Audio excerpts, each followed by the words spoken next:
선생님도 수고 많이 하셨고 감사합니다.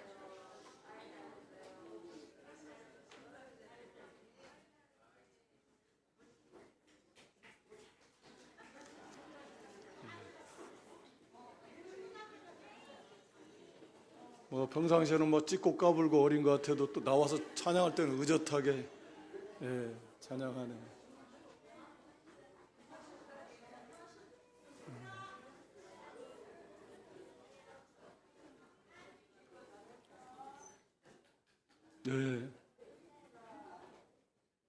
오늘 말씀 제목은 의의 무기가 되라.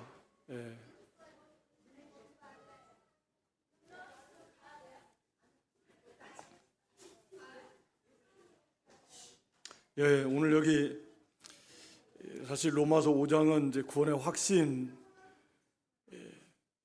우리가 하나님의 은혜가 왕노릇한다. 또 우리 성도는 그 생명 안에서 왕노릇한다. 그러니까 하나님의 은혜가 왕노릇합니다. 그래서 우리를 영생에 이렇게 이르도록 합니다. 그래서 이 구원의 이런 확신에 대해서 말씀하고 있고, 그 6장에서는 그냥 유아실에 가서 그냥 자유롭게 예배 드리면 좋을 것 같아. 6장에서는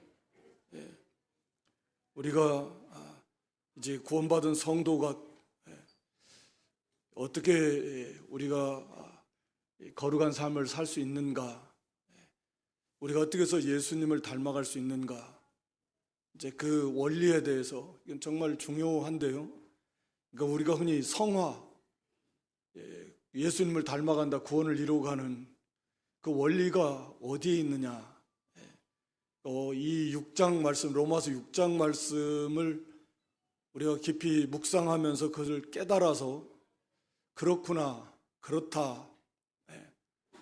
여기서 이제 이 성화, 우리가 구원받은, 이미 믿음으로 의롭다함을 받았어요. 5장에서는 그런 구원의 확신, 한번 구원받은 성도는 하나님의 은혜가 왕노릇해서 영원한 영광에 이르도록 우리를 인도해 갑니다. 거기서 떨어지는 법은 없어요. 그리고 이제 구원받은 성도는 이제 6장에서 우리가 이제 어떻게 살아야 되는가, 우리가 죄와 어떻게 죄를 우리가 싸워 이길 수가 있는가, 그것을 사실은 지금 말씀하고 있습니다. 오늘 여기 본문 12절부터도 사실은 그런 의미예요. 그러므로라는 말로 시작하잖아요. 그러므로. 그러니까 우리가 성경을 읽다 보면 그러므로라는 단어가 참 많이 나오는데 정말 중요한 접속사죠. 그러니까 앞에 그러기 때문에 우리가 어떻게 해야 된다라고 하는 거죠. 그러니까 앞에서 우리는 죄에 대해서 죄가 더한 것에 은혜가 넘쳤다. 또 오늘 본문에서 다시 또 반복해서 말씀합니다만 그만큼 그게 중요한 문제예요. 그걸 잘못 오용하는 사람들이 있기 때문에. 그러니까 그러면 은혜가 왕노릇하고 은혜가 죄가 더한 것에 넘치고, 그러면 죄를 지어도 상관없다. 은혜가 어차피 왕노릇할 건데, 그리고 죄가 더한 것에 은혜가 더 넘치니까 은혜를 더 받으려면 죄를 더 많이 지어야 돼. 이렇게 말도 안 되게 이렇게 주장하는 잘못된 그런 사상, 가르침 주장하는 사람들인데, 그럴 수 없다, 그게 안 된다 라고 하는 걸 말씀한다고 그랬습니다. 왜냐하면 우리는 죄에 대해서 죽은 자고 이제 하나님에 대해서는 산 자고 또는 의에 대해서 산 자이기 때문에, 그래서 죄에 대해서 죽은 자라는 말이 사실은 좀 어렵긴 하고 많은 좀 쉽지 않지만, 말씀드린 대로 우리는 죄의 나라에서 죽었다. 더 이상 죄의 나라 백성이 아니다. 죄의 왕국에서 사탄이 왕노릇하고 죄가 왕노릇하는 그 죽음 하에 있는 그 죄의 왕국에서, 거기서 살 때는 우리가 죄의 종이었고 마귀의 종이었다. 오늘 본문에 지금 말씀도 결국 그 말씀입니다만, 그러나 그곳에서 우리는 죽었다. 더 이상 그 나라 백성이 아니다. 그래서 더 이상 그들의 지배를 받을 이유가 하나도 없다. 또 실제로 그들이 우리를 지배하지 못한다. 왜? 죽었으니까. 한국 사람이 한국에 살다가 죽어서 더 이상 한국 사람이 아니듯이 우리는 그렇게 죄의 왕국에서 살던 우리가 죽었고 그리스도의 왕국, 하나님의 아들의 나라로 우리는 옮김받았다.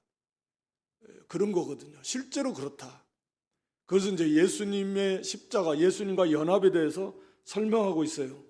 그것이 실제로 우리에게 일어난 일이라는 거예요. 우리가 예수님을 믿음으로 예수님과 연합되었다. 세례가 연합, 정결케 돼서 우리를 예수님과 연합시켰다. 우리가 예수님을 구원받았다라는 말은 다른 말로 말하면 예수님과 연합됐다라는 의미입니다. 예수님과 생명적으로 연합이 됐고 예수님 안에서 하나님과도 사실은 연합이 된 거예요. 단절되어서 죽었었는데 다시 그것이 회복이 돼서 연합돼요. 그게 생명이에요. 떨어져 나간 게 죽음이고 사망이고 다시 붙은 게 생명입니다.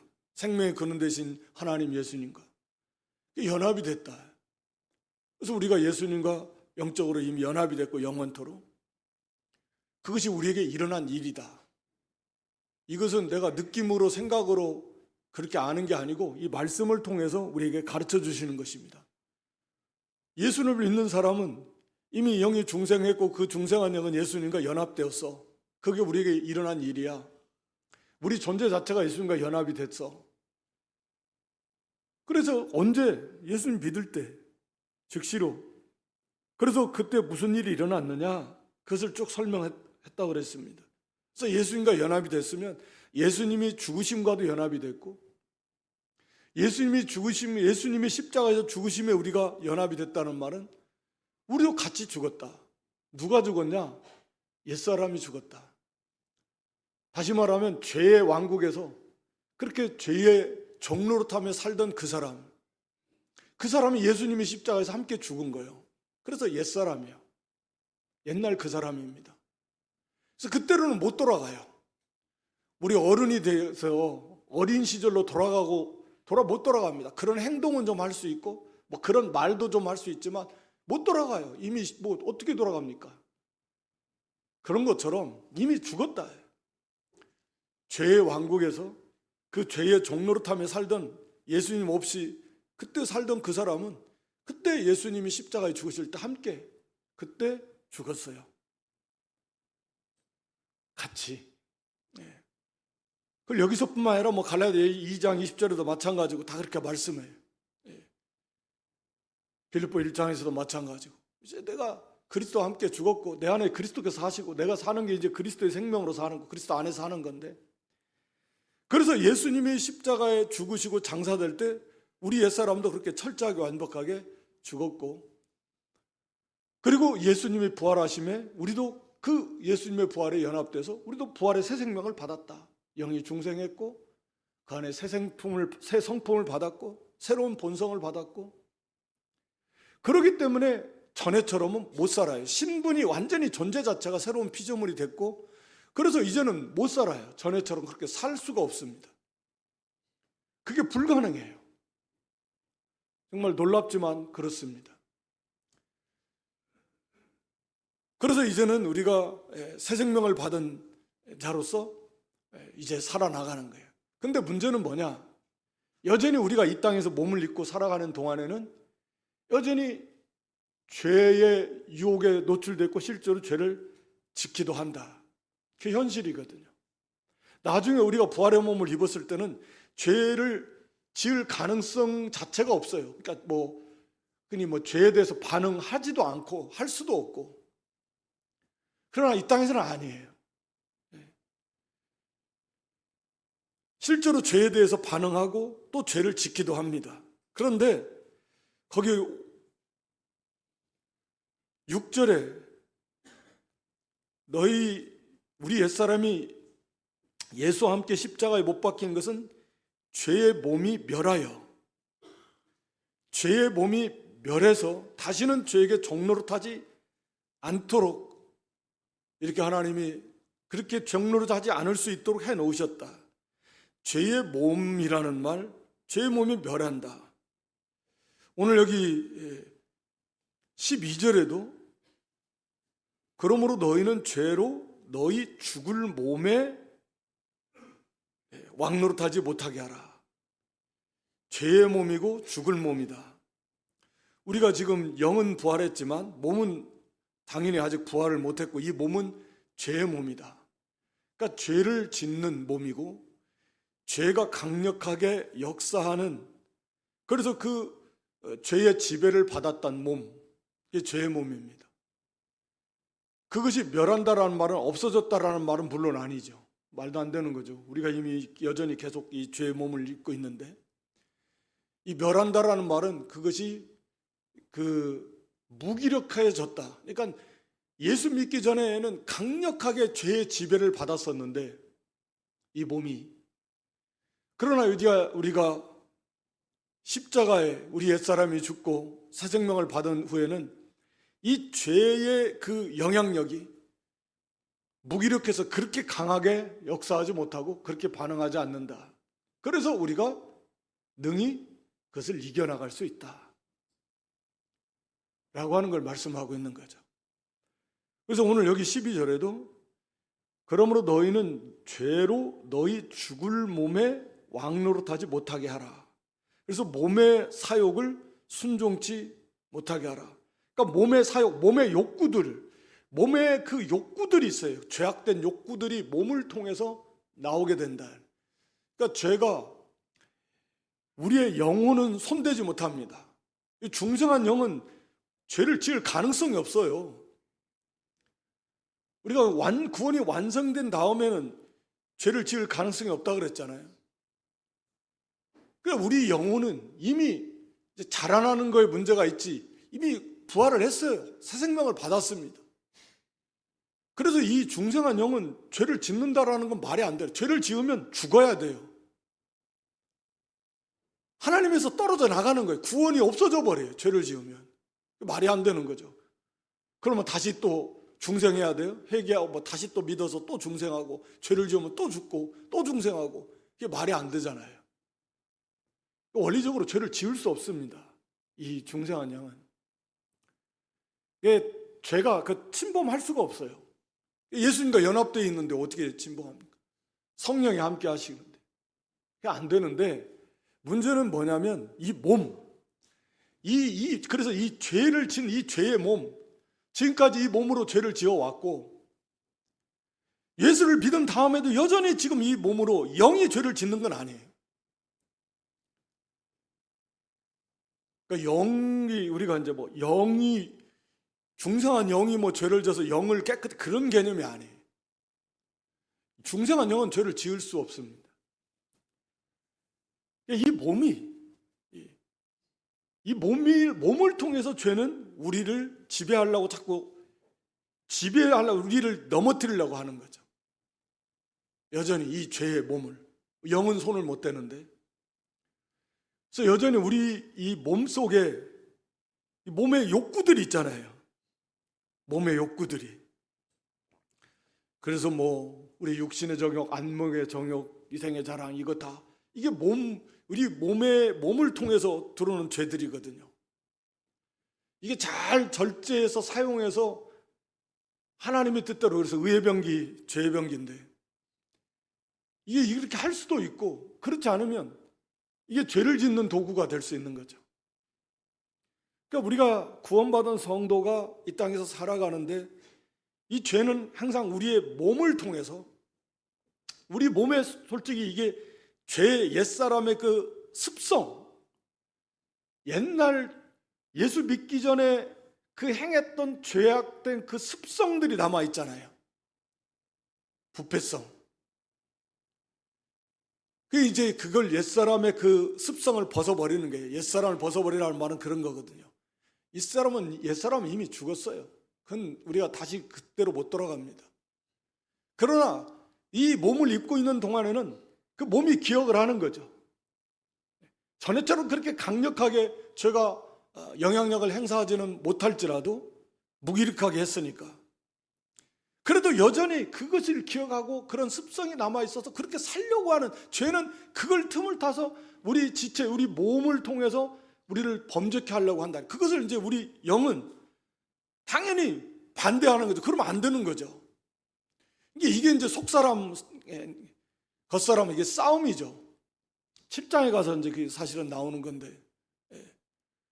그래서 이 죄가 할 수만 있으면 우리의 몸을 통해서 우리로 하여금 범죄케 해서 우리로 넘어뜨리게 하려고 하는 거죠.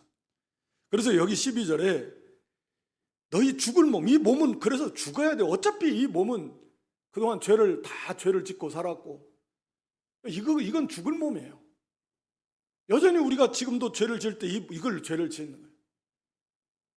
물론 이게 마음도 마찬가지예요. 마음도 몸의 지체의 한 부분이라고 볼 수 있는 거죠. 그럼 우리의 영은 완전히 이미 구원받았고, 그래서 이 몸이 이제 부활의 몸을 입어서 구원이 완성된 다음에는 이제 죄를 지을 가능성이 없는, 뭐 죄에 반응하지도 않고 완전한 그리고 영원한 그런 영광스러운 구원을 이제 우리가 이루게 되고 누리게 되는 거죠. 그러나 이 땅에 사는 동안에는 그런 거예요.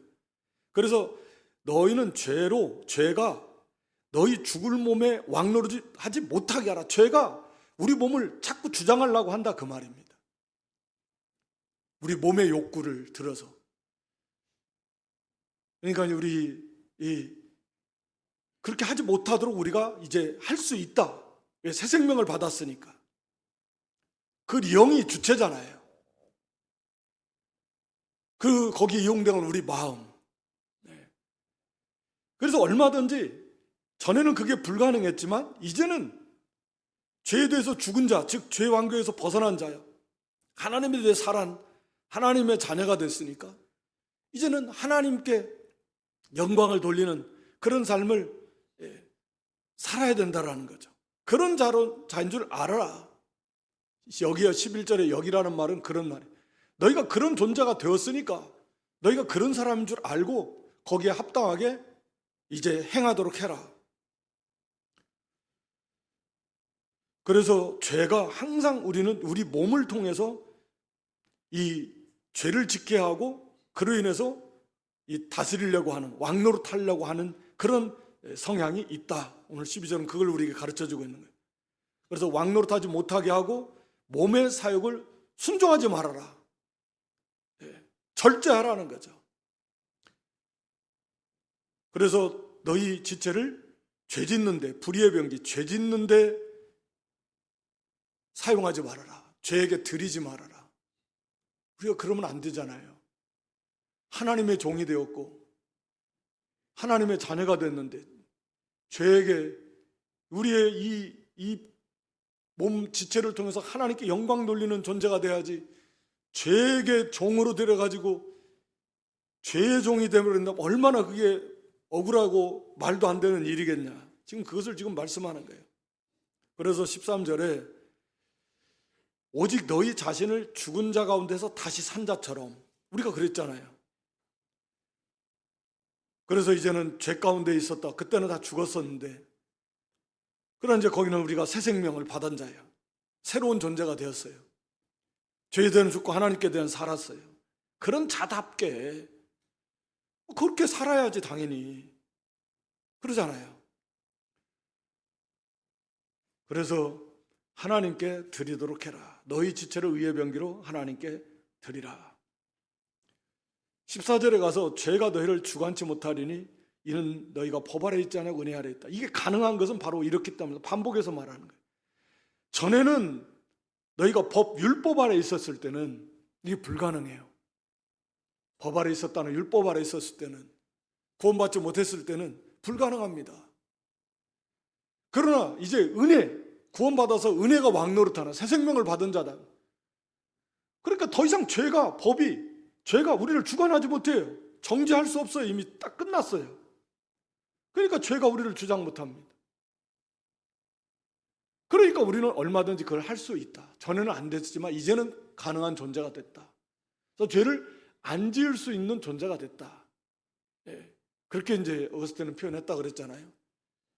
그러니까 죄를 타락하기 전에는 죄를 지을 수 있는 존재, 죄는 없지만 죄를 지을 수 있는 존재. 근데 죄를 짓고 난 다음에는 죄를 안 지을 수 없는 존재, 죄를 안 지을 수 없어요. 그런데 구원받는 다음에는 이제는 죄를 안 지을 수 있는 존재가 됐어요. 죄를 안 지을 수 있어요. 그리고 완성된 다음에는 죄를 지을 가능성이 없는 존재가 되는 겁니다. 그래서 이 우리의 병기인데, 우리 그 지체인데, 지체를 의의 병기로 드려야 되는데, 이게 이제 실제적인 우리의 그 경건한 삶, 영적인 싸움인 거죠. 우리 지체를 의를 이루어 나가는데 사용하라는 거죠. 그래서 먼저 중심이 되는 게 마음이죠, 마음. 우리 12장에 가서 이제 말하잖아요.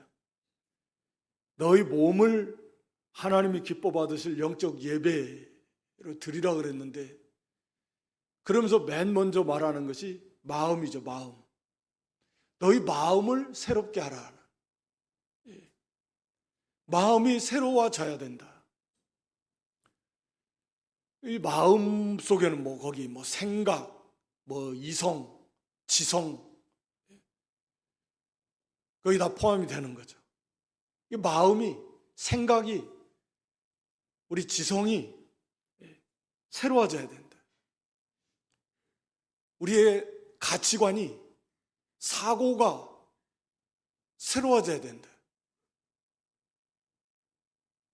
이것이 새로워져야지 사람이 바뀌는 거죠.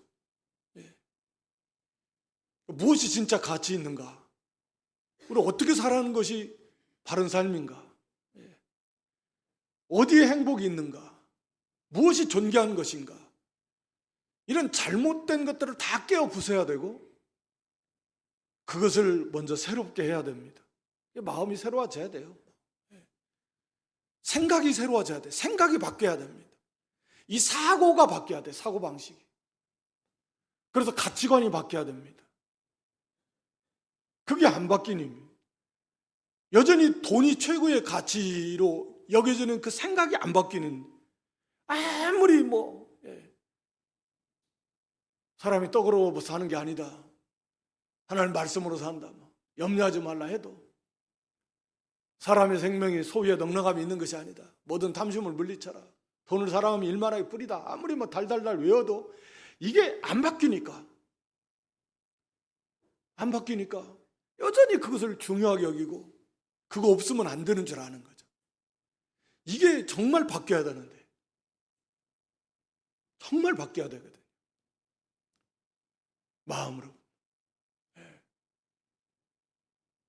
마음이 바뀌는 것은 방법 없어요. 말씀과 성령의 은혜 속에서 새로워지는 것밖에 없습니다. 에베소 4장에서도 그런 자, 심령이 새롭게 돼야 된다. 심령이 새로워져야 된다. 그래서 하나님 형상대로 지음받은 의와 진리의 거룩함으로 지음받은 새 사람을 입어나갈 수 있다. 같은 말씀입니다. 그러니까 심령이 새로워지고 이 마음이 바뀌지 않으면 사람은 안 바뀐다. 생각이 바뀌고, 그러려면 가치관이 바뀌고 이 말씀과 성령에서 깨어 부서져 나가야 돼요. 깨닫게 해주는, 깨닫는다라고 하는 것은 이 두 개가 하나 일치가 된다라는 단어의 의미라고 그랬잖아요. 그러니까 내 마음과 말씀이 일치가 되는 거예요. 그게 깨달아지는 거예요. 맞다. 그 말씀이 깨달아진다. 그 말씀과 내 생각이, 내 마음이 딱 하나가 일치가 돼서 내 생각이 이제는 내 마음이 그 말씀화된 거죠.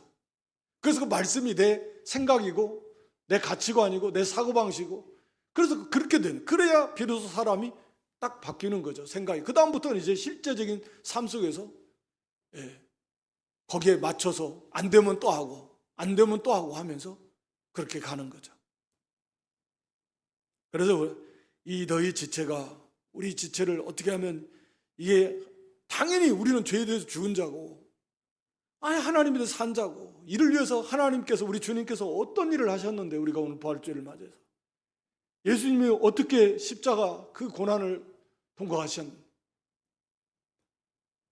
그래서 우리가 이제는 이 부활의 새 생을 받은 하나님의 자녀가 됐는데, 당연히 그 감사 감격에서 하나님께 영광 돌리는 우리 주님을 따라하고 본받아가든, 그럼 우리의 마음이 하나님의 말씀으로 또 성령의 은혜 속에서 새로워지고 깨달아져서 거리에서 이제 하나하나씩 바뀌어가는. 그래서 뭐 단순하지만 간단하죠. 뭐 너희 지체를 의의 병기를 하나님께 드리라. 일평생 이거 하는 거예요. 그래서 마음이 새로워진 다음에 이제는 그대로 실제로 우리가 뭐 눈으로는 뭘 볼 것인가. 잠언 그 4장 23절에 마음을 지키라 그랬는데요. 그 전후 말씀을 보면 그 마음을 지키고 새롭게 해서 마음을 지키려면 마음에다가 하나님의 말씀을 귀를 기울여 가지고 말씀을 들어서 그 말씀이 마음에 새겨지게 하고 그런 마음을 잘 지킨 다음에는 그런 마음에 의해서 중심에서 모든 것을 바르게 분별하고 똑바로 보고 그 다음에 그 길을 걸어가는 거죠.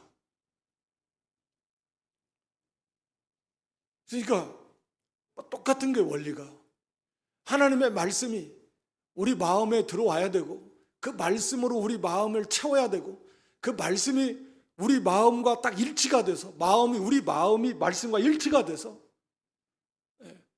내 생각, 내 사고방식, 내 가치관 이 모든 것이 거의 딱 일치가 되고 그런 다음에 거기에 맞는 삶을 살라고 이제 실제적인 노력을 하는데 그러니까 보는 것도 절제해야 되고 무엇을 볼 것인가. 잘못 봐가지고 아간도 그 탐심이 눈을 통해서 들어오고 잘못 보고 듣고 뭐 하와도 마찬가지예요. 보고 듣고 그때 욕심이 들고 교만이 들고 범죄야. 오늘날에도 우리가 무엇을 볼 것인가? 의의 병기로 드릴 것인가? 죄의 병기로 우리가 참 억울하게 그렇게 쓰임 당해야 되나? 그러려면은 우리는 뭘 봐야 되나? 뭐 당연한 거 뭐 나오겠죠. 그러니까 오늘날에는 옛날보다도 어느 시대나 다 힘들겠지만 오늘날에는 특히나 더 힘든 것 같아요. 옛날에는 없는 이 휴대폰이 다 있어가지고 상상도 못하는. 옛날에는 뭐 TV도 없고 까마득한 옛날에는 그랬을 거 아닙니까? 그저 육신의 눈으로 이렇게 자기가 다니는 거에서 보는 정도였는데 지금은 뭐 가만히 앉아 있어도 뭐 TV 이제는 뭐 흑백 시대를 지나가지고 칼라 TV가 아니라 이제는 손안에 막 핸드폰으로. 그러니까 얼마나 이 경건 생활하기가 어려운 시대를 만났는가. 참 어려운 시대를 만났다. 욕심도 그런 것 같아요. 이 시대를 가끔 저는 그런 생각을 하는데 이 시대가 전 세계가 지금 다 거의 미쳐서 돌아가는데 사실 그렇죠. 뭐 사실 다 미쳐서 돌아가는 건데 사탄의 영향을 받아가지고 공중의 권세 잡은 절반쯤은 많이 미친 사람은 이제 귀신이 완전히 들어가서 미친 사람이고 보통은 다 뭐 어느 정도 몇십 % 정도 차이지 다 미쳐서 돌아갑니다. 돈에 미쳐서 돌아가고 뭐 하여튼 뭐 욕심에 미쳐서 돌아가고 다 미쳐서 돌아가는데 그게 얼마나 힘든 세상인지 뭐 가만히 뭐 앉아서 뭐 혼자 있다고 해도 뭐 전 세계가 다 소통하고 지금은 뭐 성경적으로 땀 흘려서 열심히 수고하고 노력하고 해서 버는 그게 뭐 그런 게 아니고 그냥 무슨 말도 안 되는 막 상상도 할 수 없는 돈들을 실제로 뭐 버는 사람이 있는지 없는지는 모르겠지만 그런 헛된 욕심이죠. 막 다 미쳐서 가는 거야. 성실하게 막 땀 흘려서 땅 파고 뭐 쟁기 갈고 막 삽질하고 농사 짓고 막 가서 막 새벽부터 가서 일하고 막 물론 뭐 반드시 다 그래야 되는 것은 아니지만 그런 가치가 다 없어져 버렸고 그런 거 다 무시하고 그걸 누가 좋아하겠어요? 그래서 온 세계가 다 막 일확천금에 막 그 다 미쳐서 돌아가는 욕심 어마어마해서 이 시대가 마지막 때가 다가오면서 더더욱 이 경건 생활하기가 힘든 시대를 만났구나. 정말 이제 막 젊은 사람을 비하하는 거 아닙니다. 뭐 저도 젊은데 뭐 한참 젊은데 막 수십억, 수백억, 막 혹은 막 수천억씩 뭐 저기 했다가 하니까 뭐 가치가 이거 평생을 뼈골 빠져라 일하고 노력한 뭐 이런 시대가 돼. 그래가지고 다 욕심이 다 눈이 돌아가가지고 정상적으로 뭐 수고하고 노력해가는 막 그렇게 살기 힘든 시대가 돼버려요. 그런 시대가 됐어요. 그게 어떤 제도적으로도 그렇고 환경적으로도 그렇고 그걸 떠나서 살기가 어려운 시대가 돼버렸어요. 이게 참 힘들어요. 오늘 치열한 선한 싸움을 싸우지 않으면 우리가 마음으로, 생각으로, 눈으로, 귀로 무엇을 보고 들을 것인가? 그리고 이제 말과 손과 발. 그러니까 이걸 어떻게 우리가 의의 병기로 드릴 것인가? 일평생. 정말 쉽지 않다. 뭐 옛날 나름대로 다 어렵다고 했겠지만 오늘날에는 정말 어려운 시대가 만났다. 정말 힘든 시대를 만났다. 그래서 배나 더 우리가 하나님의 말씀 읽고 듣고 보는 시간에 집중해야 되지 않으면 참 어렵다. 그래서 성경을 더 많이, 뭐 성경이 아니래도 꼭 경건 서적도 많잖아요. 그래서 거기에 좀 집중해야 되고, 요즘 뭐 듣기 성경도 많이 듣는데 좀 해야 되고, 보는 거 절제하고 듣는 거 절제하지 않으면 안 되겠다. 뭐 말은 말할 것도 없고요. 말의 중요성은 말해 뭐 합니까? 얼마나 중요한지. 행하기는 또 얼마나 쉬운데 그 파급력은 정말 영원한, 이 땅에서만 아니라 영원히 그 영향력을 막대하게 끼치는 게 이 말이다. 하여튼 예수님 동생 야고보가 야고보서에서 특히 많이 다뤘는데 이 말을 어떻게 할 것인가 절제하고 생각하고 경우에 합당하게 덕이 되고 유익되게 손과 발은 어디를 향할 것인가. 복음을 전하는 그 발이 그렇게 아름답다고 성경은 말하고 있는데 나의 발걸음은 어디로 향할 것인가. 기도의 자리로 향할 것인가, 예배의 자리로 향할 것인가, 섬김의 자리, 봉사의 자리로 향할 것인가, 복음을 전하는 그런 발걸음이 될 것인가, 어디를 향할 것인가, 주일날 이 발걸음을 어디로 갈 것인가. 우리의 손으로 하는 일, 우리의 지체 하나하나가 어떻게 하면 이것을 하나님께 보시기에 합당한, 이게 우리의 경건한 삶이고 치열한 영적인 싸움이다. 그래서 참 우리는 죄가 우리를 주관하지 못하니까 하나님의 은혜 아래 있었기 때문에 힘들긴 하지만 얼마든지 할 수 있다. 그 부활의 능력으로, 우리 안에 함께 하신 지극히 크신 능력으로 자기를 쳐서 복종시키고 싸워서. 그러니까 사도 바울도 탄식했잖아요. 탄식. 고린도후서 5장에도 보면 우리가 짐진 것 같이 탄식하는 것은 벗어버리고자 하는 게 아니야. 빨리 죽었으면 그러려고 하는 게 아니라 어떻게 하면 이 위로부터 오는 그런 생명으로 덧입고자 하려고. 그게 쉽게 되는 게 아니니까 전심전력을 기울이고 영적인 싸움을 싸우고 매일같이 자신을 쳐서 복종시키지 않으면 안 되는 거죠. 그래서 그 능력을 힘입어서 우리가 의의 병기로 하나님 앞에 드려야 된다. 오늘 여기 15절에는 다시 또 반복해요. 14절에 너희가 죄가 너희를 주관치 못한다. 너희가 법 아래 있지 않으면 은혜 아래 있습니다. 그러면 15절에 그런 즉 어쩌하리. 그러면 법 아래 있지 않고 은혜 아래 있으니까 죄를 또 지으리요. 이렇게 반복하는 이런 유혹들이 얼마나 많이 오겠습니까? 이 정도 해도 하나님께서 이해해 주시겠지.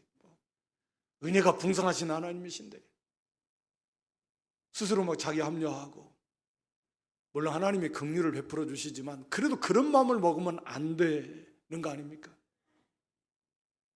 그런 마음은 안 되죠. 안 지으려고 하면서 선을 행하려고 싸우다가 약해서 지는 거지. 지으면서 하나님이 은혜의 하나님이신데, 은혜가 왕노릇하는데, 믿음으로 구원받아 한 번 구원받으면 취소 안 되고 천국 가는 건데, 다 거기서 약하지 완전한 사람이 어디 있어요? 다 그런 거지. 하나님은 다 이해해 주셔요. 그럴 겁니다. 사랑의 하나님, 사랑의 주님이신데, 그러면서 가면 이건 그 중심 자체가 그건 잘못된 문제가 있지 않겠습니까? 그런데 그런 성향들이 좀 있지 않나요? 우리 하나님은 죄를 참아 보실 수 없으신 하나님, 용납하실 수 없으신 하나님. 그래서 십자가에 달리신 예수님도 심판하시네. 결단코 죄에 대해서는, 악은 모든 모양이라도 버려라. 결단코. 참 우리 하나님 그건 결단코 용납하실 수 없습니다.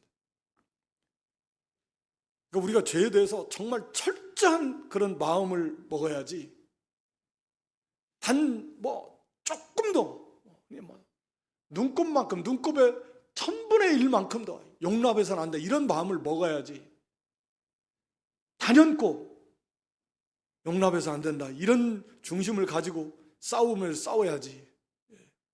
싸우면서 칼을 여기 손 정도는 찔리지 않을까? 이러면서 싸우는 사람이 어디 있어요? 내가 하나도 칼 싸움으로 죽냐 사느냐, 내가 여기도 좀 찔러도 괜찮겠지, 찔림을 당해도 하나도 안 찔리고 죽여야지. 그래서 그럴 수 없다. 그러면서 거기 16절 이하에는 좀 다르게 왜 그럴 수 없나? 우리는 죄의 종이 아니라 의의 종, 하나님의 종이 되었기 때문이다.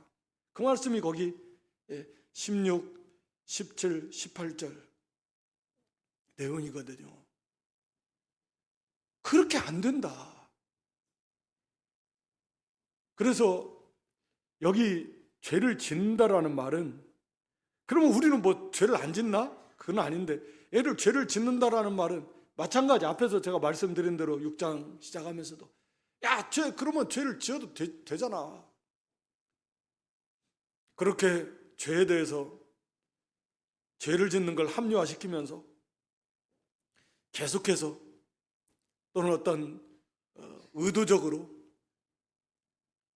반복적으로 그런 죄를 짓고자 하는, 그것을 말하는 거죠. 15절에 죄를 지으리요, 이것은 이제 계속 적극적으로 고의적으로 그렇게 죄를 계속 지어서 그 습관적으로 그런 죄악된 습관 속에 사는, 이제 그것을 말하는 거지. 그럼 성도도 죄 한 번 지으면 그런 건 물론 당연히 아니고요. 그럴 수 없다. 우리는 그런 자세를 가질 수는 없다라는 거죠. 그렇게 죄에 대해서 그렇게 생각하면서 죄를 지으면서 살 수 있는가? 그럴 수 없다. 왜?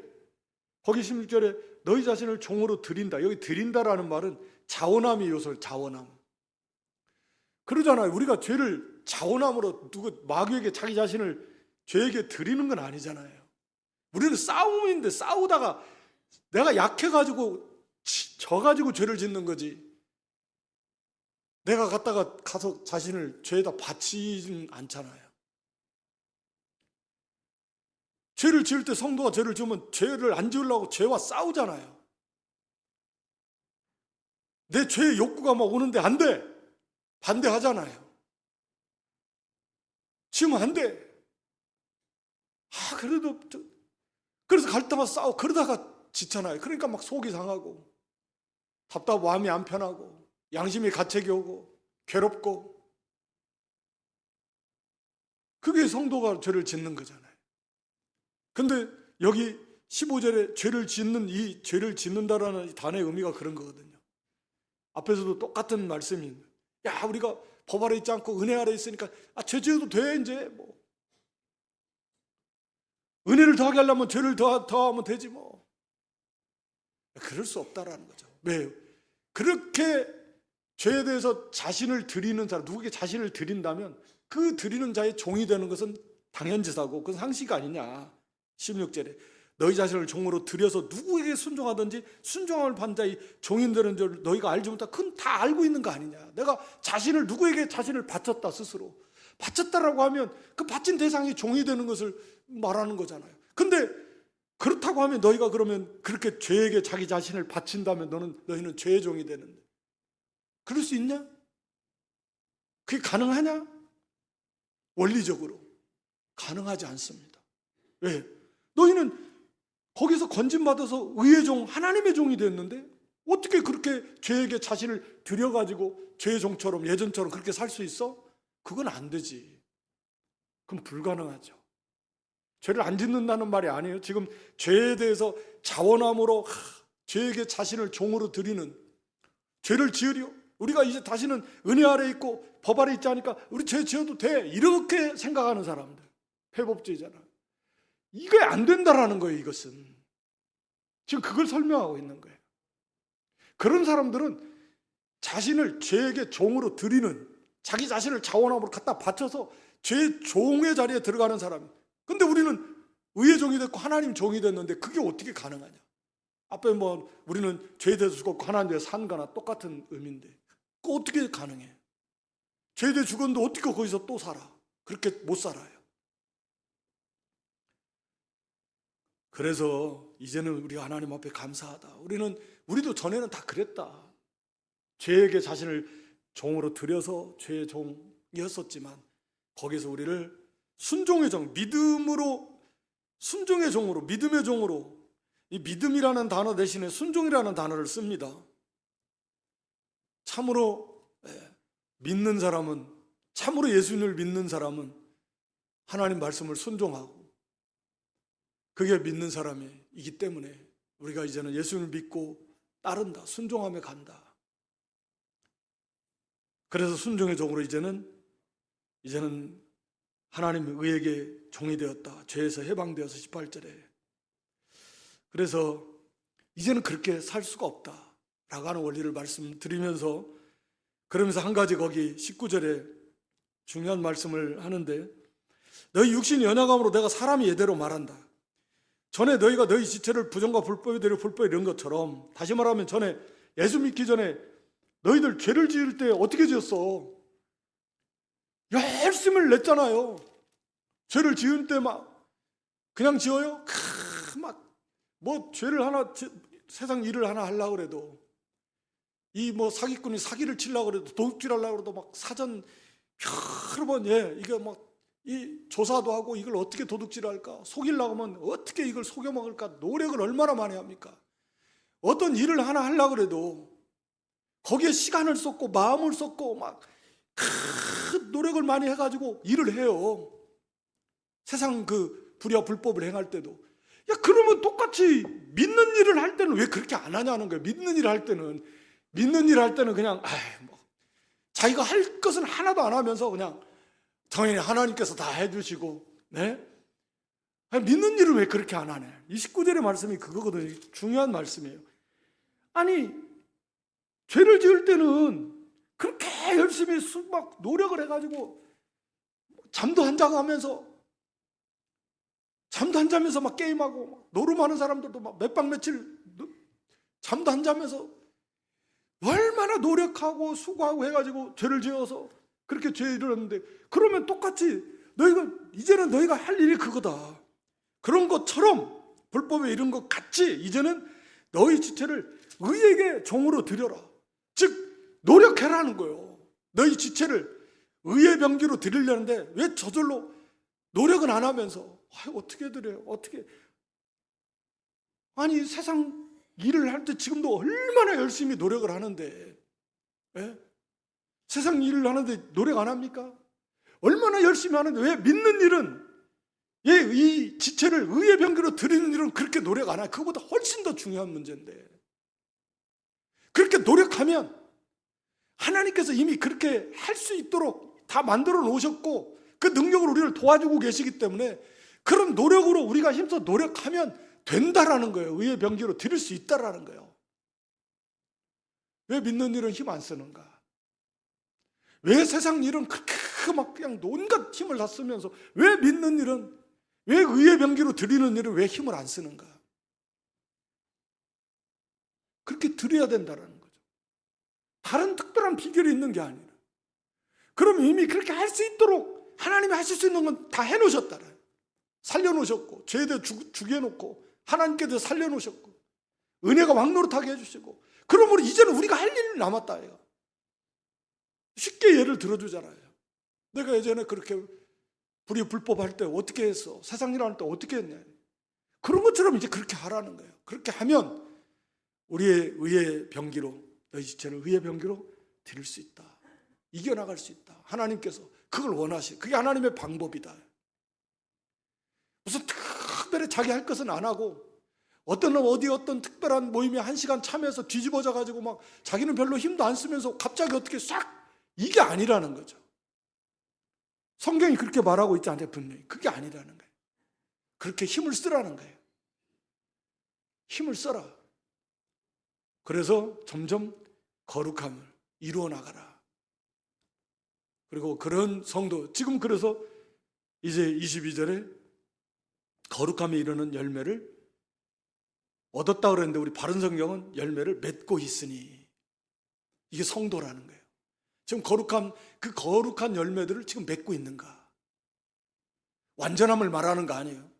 그러나 그런 열매들이 지금 나타나고 있냐? 그게 성도다. 많고 적든 크든 작든